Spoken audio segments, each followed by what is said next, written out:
All I'm going to do is take out the toothpick, take my knife, and I'm going to cut right along the very, very edge just to make it nice and clean, even edge.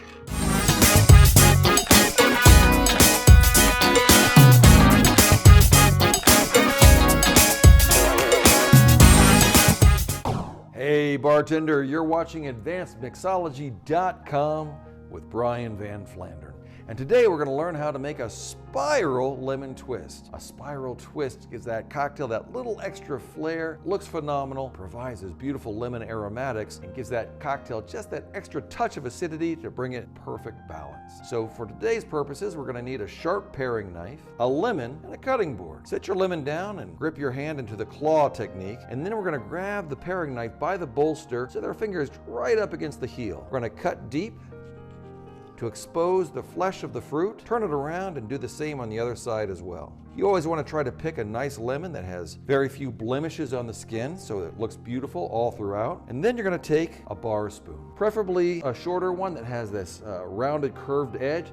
Think of it like a rounded knife, because we're going to scoot that right underneath the skin, past the flesh, underneath the pith. And once we get it in there, we're going to use the edge of it to cut along the inside of the pith all the way around our lemon. And just keep on pushing until it starts to flow freely. Then you're going to pull it out, turn it around, and cut the same way.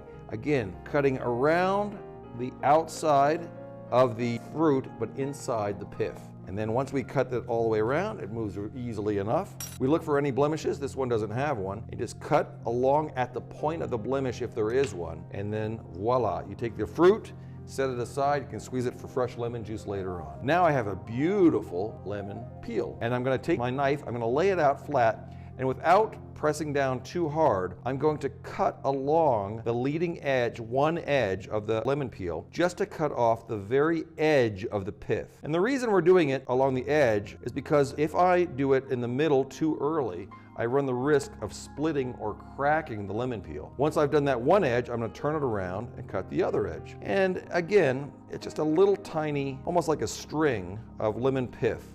That's what it should look like when you're done. Now I've got my lemon peel. I can now lay it down flat, and with my fingers at either edge, I can run it along the edge and not worry about it splitting. Now, I'm going to take my knife, and along the leading edge of one side, I'm going to lay it flat, and you're almost lifting the front end or the edge of the knife so that you're cutting off all that extra pith. It might take you one or two tries to do this. If you cut too deep, you'll expose the outside of the fruit and you've kind of ruined that peel. But once you get it right, it should look like this.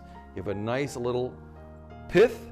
Take all that and throw it away, and the inside looks clean and sharp. And now I can roll this up, and I'm going to roll it into a tight spiral. Now make no mistake, you're going to squeeze out some of those oils, but not all of them. And that's a small sacrifice to pay for that beautiful effect at the end. Now, once I've got it in a tight spiral, I'm going to push it with my thumb against one leading edge so it's nice and straight on that edge. And the other side is going to look a little bit wonky, but we're going to cut that off after we've set it up. Now, I'm going to take a toothpick, or you can take one of those little bamboo sticks that you use for spearing olives or cherries. Stick it in there at one leading edge. Don't do it in the middle, because then you're going to miss out on an entire spiral. It should look like this when you're done. And then you're going to just dip that into an ice bath. An ice bath is going to allow it to slowly set up. It should take about 20 to 30 minutes.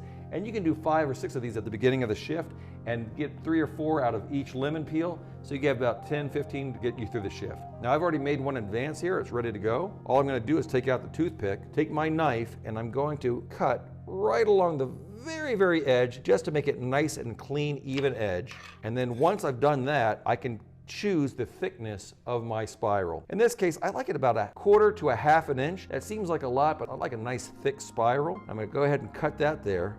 And now I let that rest on the board. Now I've already created a cocktail in advance. I decided to do a classic Vesper Martini, which for those who are James Bond fans knows is 1 part gin, 2 parts vodka, and 3 parts Quina Lillet. And then I'm going to take 2 garnish tongs. You're going to take 1 garnish tong and reach right inside and grab the one end of the spiral twist. With the other garnish tong, you're going to go ahead and grab the other end and then twist or pull over the cocktail. Don't do it too hard. You're just trying to get some of those oils in there. Now this is important. You want to take the edge that was on the inside of the spiral and kind of hang it over the edge of the glass. Now I haven't touched the garnish and it looks beautiful. Now it's nice tight spiral inside the glass and I've got those oils floating on top. Oh, the beautiful lemon aromatics are just fantastic. That is an excellent Vesper martini and a beautiful garnish using a spiral lemon twist. I hope you learned something today. If you did, please click on like and subscribe. And don't check us out at advancedmixology.com and mymixologist.com. So until our next cocktail together, bottoms up.